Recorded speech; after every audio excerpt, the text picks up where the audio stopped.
Her people called her too big for love. The human called her perfect.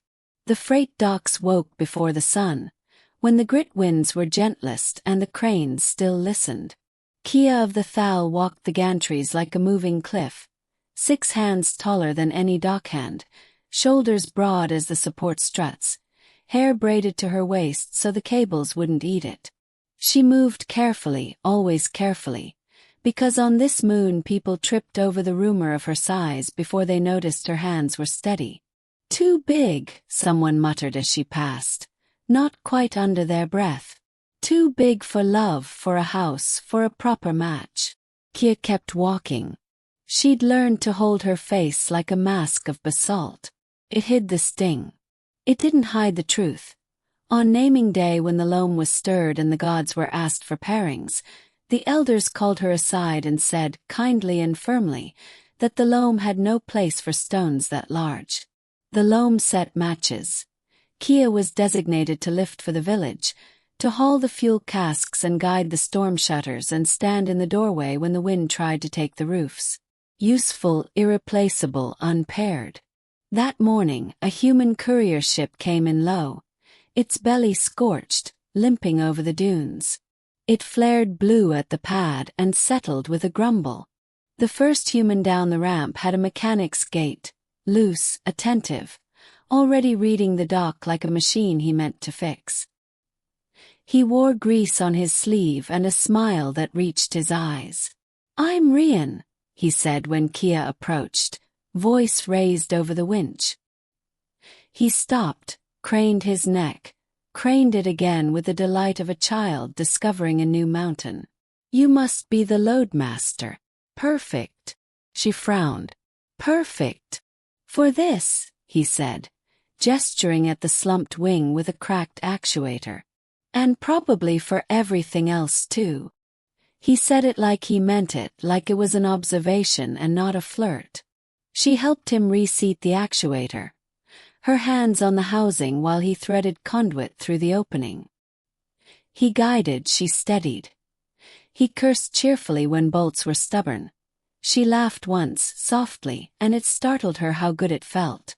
When the panel finally clicked into true, he braced his boots on the wing and looked down at her like she was the horizon. "See. Perfect." By noon the sky went the color of raw steel, and the grit winds woke mean. A training group of Thal children stood clustered near a memorial statue, waiting for their instructor to bring their wind masks. The nearest crane hiccuped, the kind of hiccup that meant a software glitch thinking about becoming tragedy. Kaeya heard the change. So did Rian. The suspended cargo pod swung, slow as a thought, toward the memorial plaza. Kaeya moved.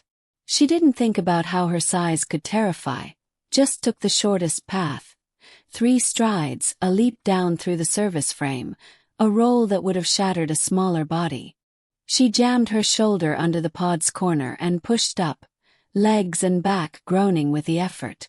The pod shuddered and stopped its deadly drift. Rian was there a heartbeat later, hands on the emergency release, talking fast into his comm to the crane operator. The children stared with round eyes.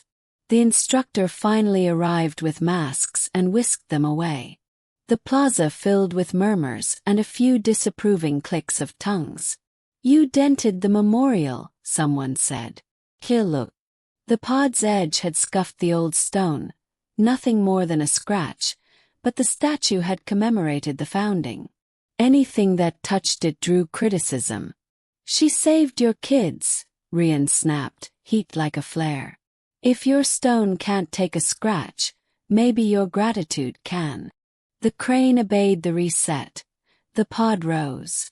Kaeya stepped back, breath shaking. Rian turned to her, anger draining from his face, and gentler. "You okay?"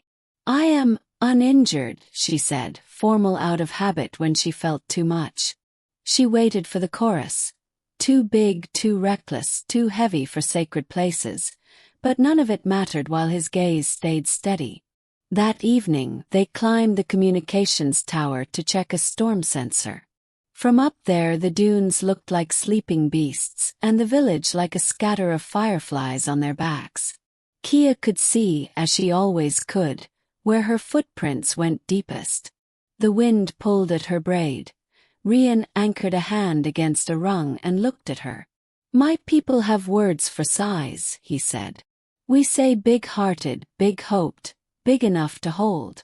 Your people use it like a wound."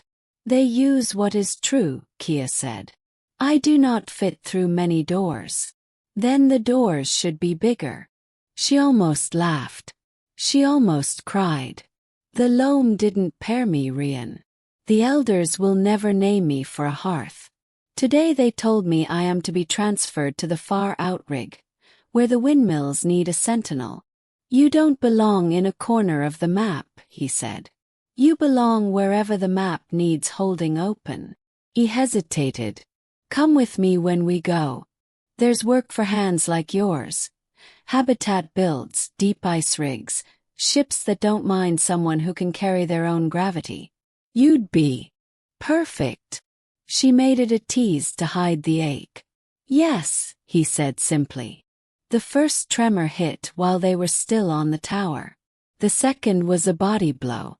Sand quakes weren't supposed to reach the village. The old charts said the drumworm trenches were miles away. But charts, like statues, sometimes lied. The tower shivered. A crossbrace tore free with a scream of metal. Kaeya grabbed Rian, swung him behind the thicker strut, and took the falling brace across her back. Pain lanced down her left side.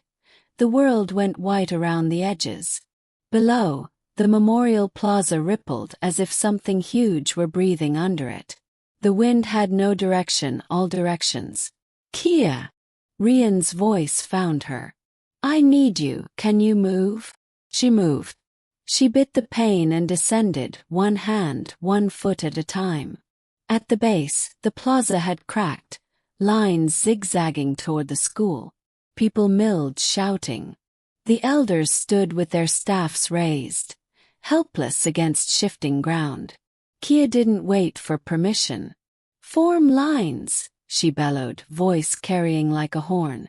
"Children to the east wall, elders to the west. If you are steady on your feet, you lift. If you are not, you guide." Rian drones. "On it." He tossed the repair case open. Small discs sprang skyward, mapping fractures. He fed her the data. She planted her feet where the ground was most stable and braced the collapsing portico while 3 families ducked through. The quake swelled, then eased like an enormous lung finishing a breath. When the last child had crossed the plaza, the memorial statue let go of its plinth and tipped. Kaeya stepped beneath it. The weight, when it met her hands, was the clean weight of a decision made fully. She held. The village held its breath. Rian's drones fired anchors into the square, catching cables like spider silk. Together, man and machine and woman set the statue down, gently on its side. After the sand stopped moving, the wind remembered how to blow. Silence fell in the plaza, the heavy silence of a witnessing. The elders came slowly, staffs lowered. "Kaeya of the Thal," the eldest said, voice hoarse. "You carried what none of us could carry." "I carried what needed carrying," she said. She stood straighter, though her back burned like a forge. She looked at Rian. He didn't look away. There were apologies, clumsy and sincere. There were offers to keep her from the outrig for as long as she wished. There were promises to make the doors larger. She listened. She let the warmth of it settle without letting it trap her. When dawn arrived thin and new, Kaeya stood at the foot of the human ship with a duffel made of old sailcloth and a braid wound with copper wire. Beside her, her mother reached up on tiptoe and pressed a palm to her cheek. "Too big," her mother whispered, and then, "For a small life, go make a bigger one." Rian waited by the ramp, helmet under his arm. He took in the sling around her shoulder, the stubborn set of her mouth, the sky behind her that she'd carried on her back. He smiled the way he had on the first day, only softer. Ready. She looked over the village. At the statue now resting, at the tower missing a brace, at the people who would tell a different story about size from this day forward. She looked at him. My people called me too big for love, Kaeya said. You called me perfect. I still do, Rian said. Then let's see how far perfect can go. They went up the ramp together, into a ship that did not care about doorframes, toward constellations that had never learned the word two. And the village learned in time to say big the way Rian had said it, not as a wound, but as a room where more life could fit.